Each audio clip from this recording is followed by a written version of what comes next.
Donald Trump's cabinet nominees have been the most dangerous, unqualified, and downright indefensible in history. So bad, in fact, that even Donald Trump's most loyal allies, his most staunch defenders, like Lindsey Graham, cannot defend these dangerous individuals. And at the top of that list might be Pete Hegseth, who is having new revelations come out about how disgusting he frankly is every single day. To the point that, like I said, Lindsey Graham not only can't defend Pete Hegseth, but he made a public admission about him that is kind of stabbing Donald Trump in the back. And we are going to get into all of that. But before we do, if I could quickly ask you to leave a like on this video, and if you haven't already, and you enjoy our channel, to hit that subscribe button. It goes a long way, and it really means the world to me. Now, before we get into what Lindsey had to say about Pete Hegseth and this public admission that he made, I want to hear a little bit more of the breaking news about Hegseth from Rachel Maddow in this reporting right here.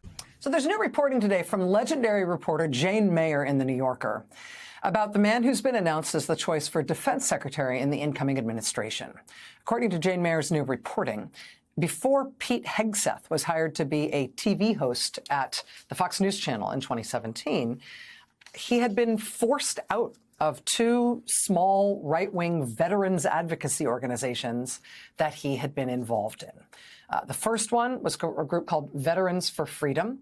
They hired him on to lead that organization in 2007, according to Mayer's reporting. By 2008, the very next year, the group's finances had collapsed amid concerns about wild spending and, quote, sexually inappropriate behavior in the workplace.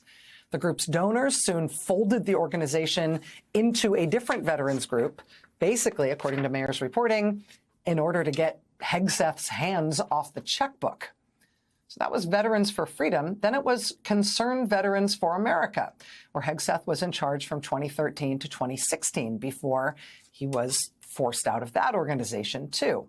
From Mayer's reporting, quote, a previously undisclosed whistleblower report on Hegseth's tenure as the president of Concerned Veterans for America describes him as being repeatedly intoxicated while acting in his official capacity, to the point of needing to be carried out of the organization's events.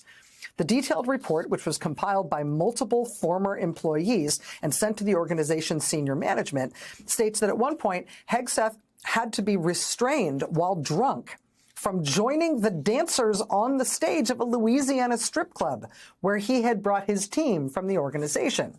The report also says that Hegseth, who was married at the time, and other members of his management team sexually pursued the organization's female staffers, whom they divided into two groups, the, quote, party girls and the, quote, not party girls. In a separate letter of complaint, which was sent to the organization, a different former employee described Hegseth being at a bar in the early morning hours of May 29, 2015, while on an official tour through Cuyahoga Falls, Ohio. He was drunkenly chanting at the bar, quote, kill all Muslims, kill all Muslims. Mayer says, quote, I spoke at length with two people who identified themselves as having contributed to the whistleblower report. One of them said of Hegseth, quote, I've seen him drunk so many times. I've seen him dragged away, not a few times, but multiple times. To have him at the Pentagon would be scary. Adding, quote, when those of us who worked at Concerned Veterans for America heard he was being considered for Secretary of Defense, it wasn't no, it was hell no.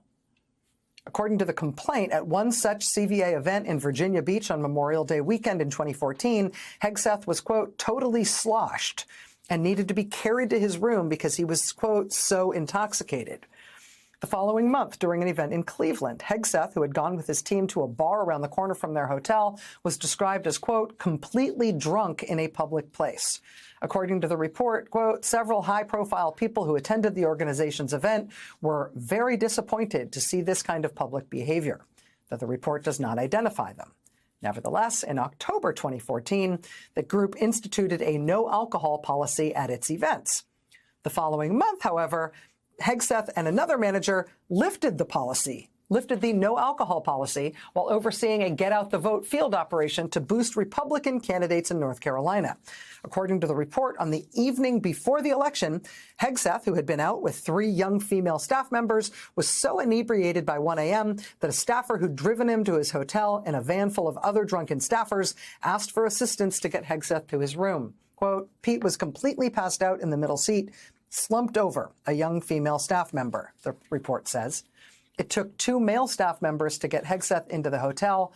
After one young woman vomited in some bushes, another helped him to bed. In the morning, a team member had to wake Hegseth so he didn't miss his flight. According to the report, quote, all of this happened in public, while Concerned Veterans for America was, quote, embedded in the Republican Get Out the Vote effort. The following month, in December 2014, the group held an office Christmas party at the Grand Hyatt in Washington. Once again, according to the report, Hegseth was noticeably intoxicated and had to be carried up to his room. The report stated, quote, his behavior was embarrassing in front of the team, but not surprising. People have simply come to expect Pete to get drunk at social events. The 2015 federal tax filing by Concerned Veterans for America has an unusual note saying, quote, major problems developed in the last fiscal year were paused. The filing also describes Pete Hegseth as, quote, president outgoing. By the start of 2016, Hegseth was out of his job. Just disgusting, disturbing, and indefensible reporting about Pete Hegseth. Indefensible. How could anyone ever not even support this guy to run a low-level organization? But the DOD? Really? How could anyone vote yes on this guy? Which is exactly what Lindsey Graham was saying in this new reporting that stabs Donald Trump in the back right here. New. Lindsey Graham calls Pete Hegseth reports very disturbing, saying confirmation will be difficult. Senator Lindsey Graham, a stalwart ally of President-elect Donald Trump, expressed on Tuesday some doubt over Pete Hegseth, Trump's nominee to lead the Department of Defense. I think some of the articles are very disturbing, Graham told CBS News. Hegseth obviously has a chance to defend himself here, but some of this stuff it's going to be difficult. Hegseth has been accused of sexually assaulting a woman in 2017, though he insists that the encounter was entirely consensual. He paid the woman an undisclosed amount following the accusation. I like Pete, continued Lindsey Graham before arguing that what we want to do is make sure that we have good order and discipline. Leadership comes at the top, and I want to make sure that every young woman who joins the military feels respected, he added. In addition to the allegations of criminal sexual misconduct, various salacious reports about Hegseth's marriages, extramarital activities, and drinking habits have cast doubt over his chances of being confirmed. Trump introduced his longtime Fox News personality as his nominee last month.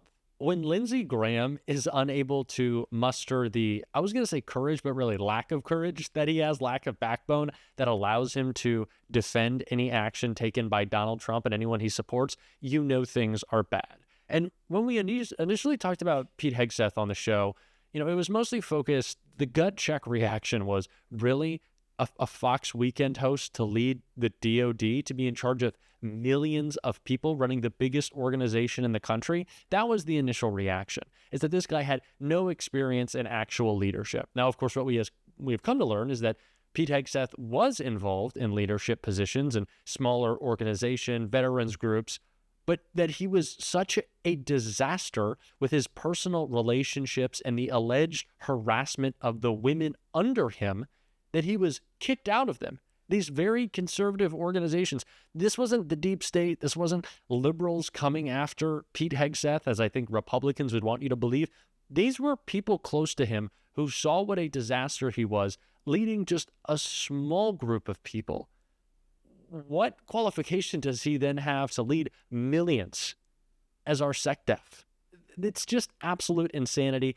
And even Lindsey Graham is trying to muster up the courage to say it. Will he full-throatedly? I don't know, but that is about the biggest admission of how bad Pete Hegseth is that we're going to get out of Lindsey Graham, or any Republican for that matter.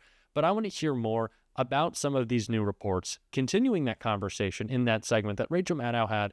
This clip right here. Well, I mean, it's no secret to anyone who knows Pete Hegseth that he's had gone through at least 2 marriages, and there are many, many, many allegations of infidelity, which are the reason that his marriages ended, and that there's been a long pattern here that we've seen of sexually inappropriate behavior by him in the workplace, and overspending as well. And so that is what people saw even in the beginning. But way back, that was back 2007.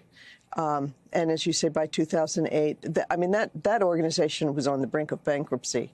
And it was, the thing is, if you think about it as a test of whether this person might be a manager of the largest federal department in America, it was an organization that had between 5 and 10 employees and a budget of between $5 and $10 million. I mean, it's minuscule, really.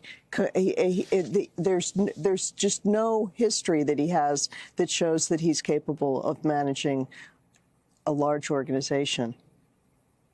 Senator Richard Blumenthal told you, much as we might be sympathetic to people with continuing alcohol problems, they shouldn't be at the top of our national security structure. It's dangerous.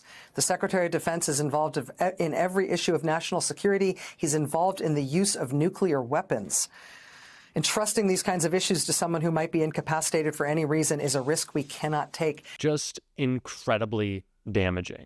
Like I said, this is a person whose experience is terrible at any level of leadership.